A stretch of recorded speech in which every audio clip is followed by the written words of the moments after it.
lead in the championship from Graham Johnson. Anthony Sidney Wallett lies third ahead of Maclachlan and Darren Wilson, with Lee Molden rounding out the top six. Cars coming to the grid next for the second Supersport class race of the day. First, though, let's have a quick look at what happened in race one. It was won by James Maclachlan, the man that had won both races at Silverstone. However, as in Caterham racing, there was action all the way and plenty of drama for Albert Vella, first of all, who had a big lose coming through Quarry. He wasn't the only driver in the wars, though, as the Antarctic research scientist Rod Arnold had a big spin as well. And his Wasp delivering car was able to get back in the right direction and carry on. James Maclachlan, though, made it 3 wins in a row as he headed Nathan Lindop and Paul Begley across the line. His winning margin just 0.4 of a second. So the car's up to the grid now for the second Supersport race of the day. Again, this over 30 minutes duration. At the front row, James Maclachlan lining up alongside Nathan Lindop. The second row of the grid is Paul Begley and Ian Forsyth.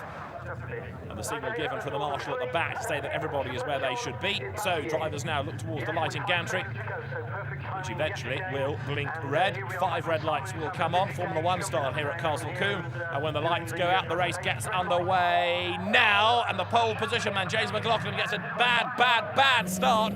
Everybody else goes around him. You're on board with Robert Cooper. Thankfully, I think contact has been avoided, but the 3 times, indeed, unbeaten winner, James Maclachlan, left for stranded on the line. Everybody else has gone past him, and Maclachlan now joins in flat last. He's going to have to work very, very hard from there. Up they come for the first time then towards the right-hander of Quarry. James Maclachlan trying to play catch-up at the moment as the leaders go through. Nathan Lindop then from the outside of the front row, along with Paul Begley and Ian Forsyth, the drivers that went well behind Maclachlan in the first race, now taking up the battle here as Robert Cooper is in danger of losing a place there. Perhaps, yes, he does lose a place on the inside, going up towards the S's, because that was Ray Gilliland that's gone past in the red car, so he gains ground. How's Maclachlan getting on? He's still trying to catch up with the rest of the field, I fear, as number 4 turns through Simon Cassidy. So race leader, despite a bit of front damage there, number 5 is Paul Begley coming down towards Tower. And there, the blue car is that of James Maclachlan. He's well fired up now after the drama's on the start, and he's desperate to try and gain another place, which he does, coming out of Tower up towards Bobby's for the first time.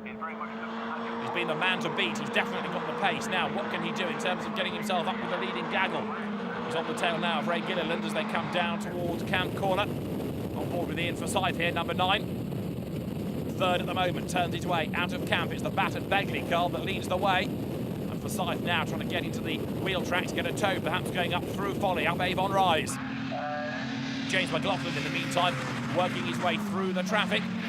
The next target for him there is Nick Fronzoni in number 21. And Nick Fronzoni was a driver that was 7th in the first race. He's quick, but he's not as quick as Maclachlan. Change for the lead because Nathan Lindop squeezes ahead of Paul Begley now, so Lindop goes through, and they're being caught by Ian Forsyth because the top 2 have been squabbling and delaying one another. So Forsyth is about to make it a 3-way fight going up now through the S's.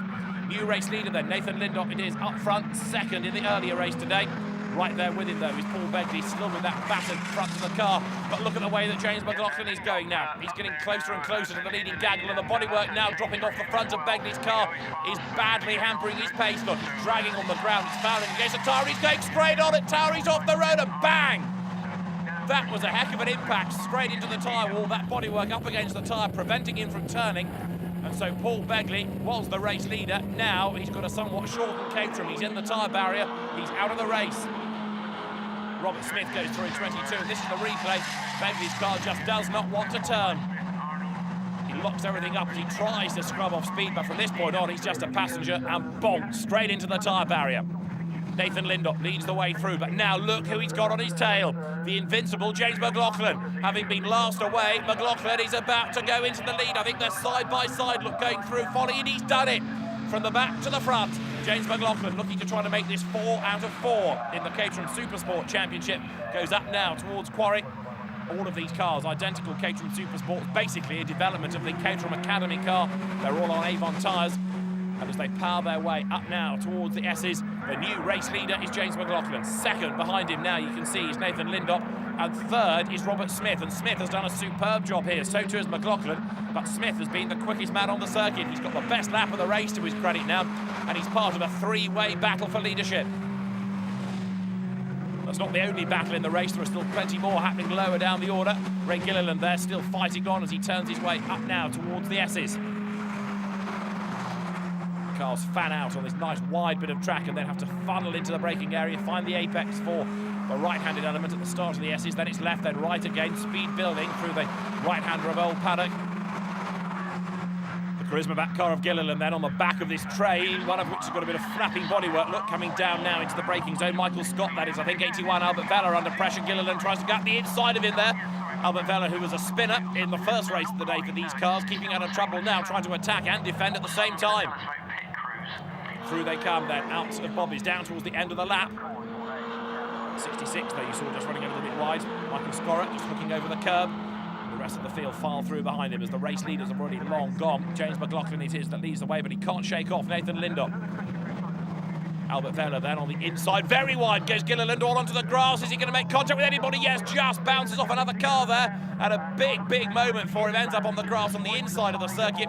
And Ray Gilliland sorts himself out, but that could have been a whole lot worse. Back into the lead is Nathan Lindop. He's retaken the advantage now from James Maclachlan.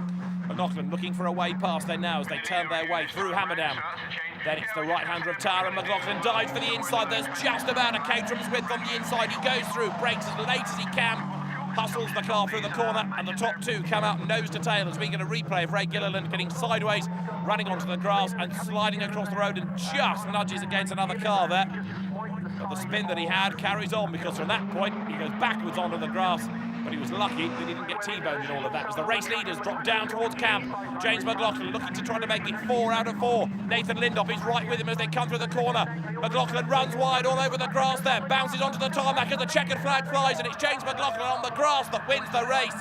And he wins it by just 0.143 of a second from Nathan Lindop, second, and third Robert Smith. Grass, tarmac, doesn't matter as long as you win. James Maclachlan then comes out just ahead of Nathan Lindop, having been last off the grid. Robert Smith is third ahead of Ian Forsyth and Rodney Arnold. Lewis Cook comes home sixth.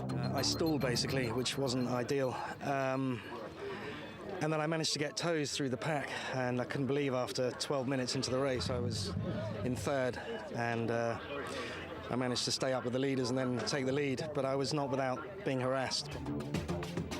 Well, after 4 race wins, there's no doubt about the man that leads the championship. That is James Maclachlan. Ian Forsyth is currently second, ahead of Ron Arnold third, and there's more racing coming up after the break.